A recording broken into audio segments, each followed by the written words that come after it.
పిలిచెరా వరుణ వరదై పలకరా ఆకాశాన్ని ఇలా దించరా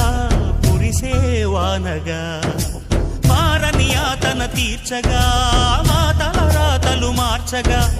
ఈ జల యజ్ఞము సాక్షిగా తలనే వంచరా మహారాజు తాని సమిధల్లి మారి నిలువెల్లా వెలిగెరా భోగాన్ని విడిచి త్యాగాన్ని వలచి తాపసిగా నిలిచెరా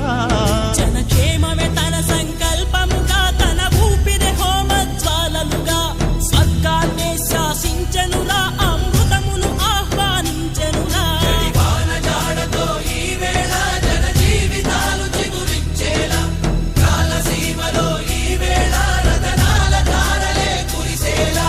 గల్లు గల్లు మని సిరిము వల్లే చినుకే చేరగా జల్లు జల్లు మని పులకింతల్లో పుడ